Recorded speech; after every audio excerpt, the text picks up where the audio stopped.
Hello everybody and welcome back to another episode here on the Hermitcraft Amplified server.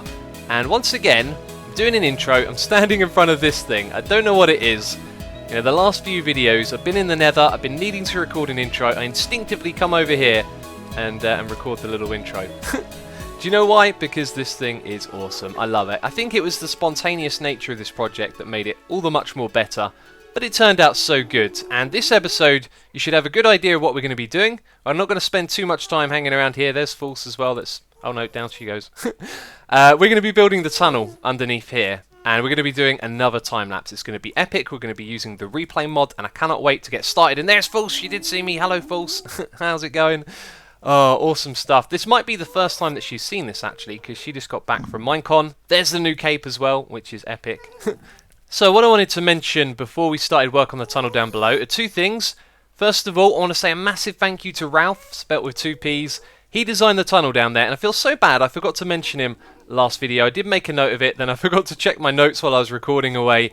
And he left me a little note on this sign saying that he'd only been building for 1 month, and I think that is a sign that he's got a talent because he's not been doing this for too long and he's come up with an amazing tunnel design. So thank you ever so much, buddy. Really do appreciate it. It's going to look amazing when it's done. And the second thing that I'm going to mention today is that the website, www.xisumavoid.com, be sure to check that out if you haven't already, has been refurbished a little bit. We sort of updated it with Mousy Mars. He's the web administrator. And also, there's now something on the website which has been requested for a long time, and that is the specs of my computer, my setup, the programs that I use, what hardware I have, even the mouse and keyboard is available on there. Now, the reason that I've changed my mind about this, and for those of you, I guess, that don't know the story, I'll explain it now. A lot of people ask for my PC specs, and it seems like when they ask, it's because they see some cool videos and they're like, I want my computer to run like that, and that's not always the best way to buy a computer. For example, let's say you think, oh, look at Asuma's Minecraft game right here, it runs so well, I want a computer like that to play my games on. Well, you can run Minecraft without a good graphics card, and then if you go and play other games you won't be able to play them. So you need to know what you're on about, and for that reason I've never really revealed my specs. But then it kind of occurred to me, I can just put a disclaimer on my own website if I put it there, and I can say, hey, if you're checking these out, don't use it to buy a computer. You know, go over to this Reddit, I put a link on there, you can ask people for help, or you can read a computer magazine, etc, etc. So my thing is, if you're thinking about building or buying a PC, to do some research, find out exactly what you need to get the PC that you want, and don't just copy my specs. So that's all there now on the website, and I'll shut up because I've been talking for too long and I really want to start building. So there's going to be some music and we're going to do a time lapse.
Well, progress has been made, we can definitely say that, and believe me, this has taken more time than you would imagine. But first of all, I would like to show you something. Look what happens when we step down here and stand in the middle. You can't see the shadows at the top, and now it kind of looks like you're staring into some sort of ominous void that goes on forever. It's quite amusing and an interesting sight. The grey really is quite overpowering there. But as I said, taken me a lot of time to do it, and that's not building it. As you saw there, we did a very fancy time-lapse, and that's using the replay mod again. Now this thing is just amazing. I really want to take the time to learn it, and so doing this time-lapse I've been learning how to use the program and rendering things. But the deal is, about every second of footage takes a minute to render, and that time-lapse was, 3+ minutes. So do the math, it took a very long time to render all of that footage and edit it and all that kind of stuff. And I think the time is justified because I'm learning a new skill, I'm learning how to use this program, and it's going to make for some epic time lapses. Now if you thought this one was good, I'm personally feeling like I need to put more planning into what I'm doing and think about how we're going to use the camera angles and the tricks that we can do with the replay mod studio to make the time lapses better. So they're going to get better with time, and that one was a bit of a test run, a learning experience, but I have sunk about 8 hours into doing all of this right here. I know that sounds crazy, but I've been editing away in replay mod studio thing, which takes such a long time, and then rendering it, which takes even more. So I really wanted to do the whole of this tunnel today in this episode, and I'm still aiming to do that. So right now I've actually edited about half of the time lapse. There's still the other half to go, and I think now it's time for us to figure out the pattern that we're doing on the walls. I talked about that in the last episode. I think that we're kind of halfway there. We just need a way to repeat the pattern so we can make it go all the way down this tunnel. So I'm going to go over to my plot world server once again, figure it all out in creative mode. So you should know me by now. I'm a little bit of a perfectionist when it comes to these things, and we've got something here which isn't 100%, it's not quite what I want, but it's pretty much 90% of the way there. So we're going to bite the bullet and go with it, and I'm sure it'll never bother me again because it looks pretty cool actually. But anyway, this thing is 32 blocks along, so if we multiply that, let's see, 4 times, it'll be 128. So we can get 4 sections of this probably within our tunnel, which is going to look good. If it's a little bit too long, we can always trim the edge off a little bit. But basically the idea is that this is going to repeat. And I do believe actually it's 31, because we've got a border here and a border down this end. Yes, it's actually 31, okay. But anyway, the idea is that we got these sea lanterns spaced out, every so often, and they're always going to be in these green blocks right here. So you can see we've got one hanging down, then one on this side, then another, and they're not evenly spaced out, which is something that I like. You can see here there's a gap of 1 on either side, and on this one there's 3 blocks gap, which is the biggest segment, another one with 1, and then this one has 2, and then we've got different shaped boxes sort of around them, which are going to kind of bring in that random feel to it, and then it's going to loop over just so we can make it, nice and easy to build from this pattern that we got right here. So that's the general design, and I don't think there's anything else more to say. Oh yeah, there is actually. You see that glass down the bottom there?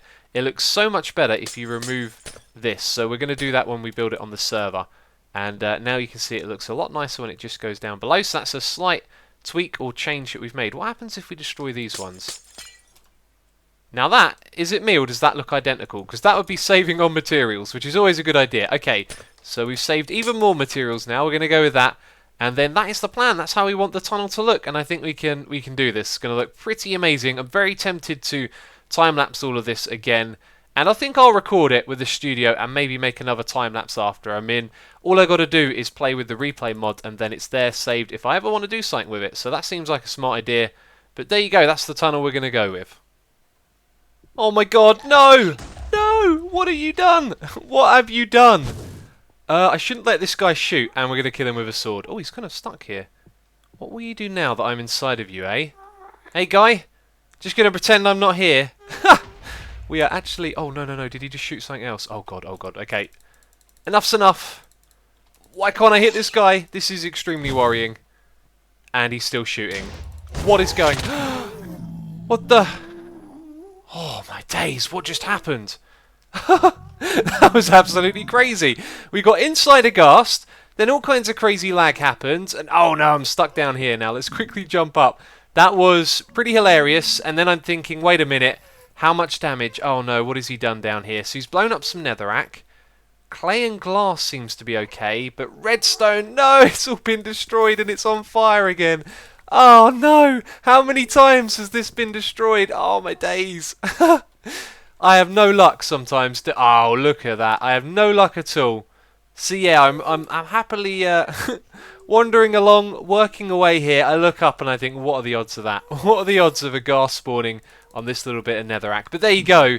And man, that light from the fire makes a really big difference down here. And I never would have thought of using the netherrack as a light source. I've got to make sure I picked everything up, by the way. But as I'm building this, I'm thinking the next step is to put in the sea lanterns. And they're going to make such a difference to our visibility. But we can also just set the netherrack on fire temporarily, which is actually really, really helpful. And you can see I've made a little bit of progress here before we were rudely interrupted. So let's put these things away in a chest. I think I'm going to fix them another day because we've got so much to do here. But that does appear to be all of the items. I can't believe that. Oh, how many times will this thing get destroyed? I bet you it'll be a few more times I'll be repairing this thing. Anyway, let's get out of here. Let's get back to work. So, believe it or not, that actually took me around 15 minutes to do. I'm a little bit surprised myself, wondering if I checked the clock at the right time. But I gotta say, there is a big difference between creative mode and survival. Now that it's been here, built in survival mode, it really feels like an accomplishment, and it is a fantastic design. Thank you ever so much again, Ralph. I really do love this, and with just one segment done, we really get a feel of what it's going to feel like. But that is actually one thought for the entire tunnel complete. It's taken a really long time, and now it feels like there's hardly anything left to go, which is awesome. And the sea lanterns, they really just provide the right level of light as well. I like how they're spaced out. You know, some bits like this over here just get a little bit darker, and I think it looks amazing. I'm so happy with how this project is coming along. It really does look terrific. And of course, we've got more work to do in the future where we have to kind of integrate the ends into the areas. We've got another area to build down there, but we can see where the middle is going now, so I'm going to crack on and do the rest of these bits.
That's right, ladies and gentlemen, the replay mod is absolutely epic. I love it.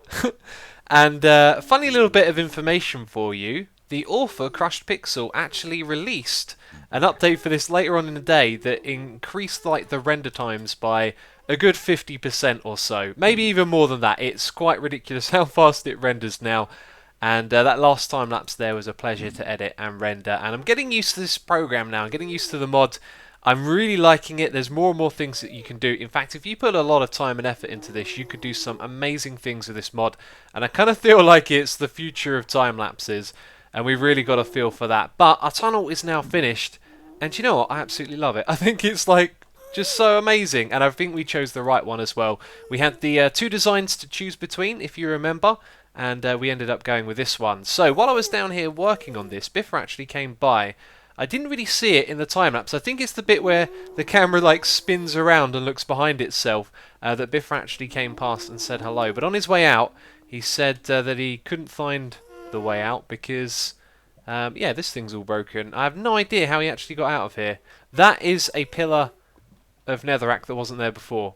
And I'm slightly worried that he's gone up and out through the redstone. Although actually, if we look on this side, there's a gap. And he probably had Silk Touch to replace the glass. Okay, cool. So we know how Biffa got out of here. We should probably put a ladder here somewhere so I can get back up to the top. Because I don't actually have the time to repair this right now, believe it or not.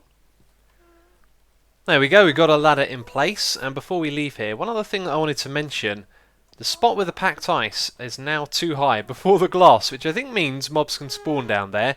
And we know that we won't spoil the look if we go and put purple just underneath it. So we might do that to stop mobs spawning.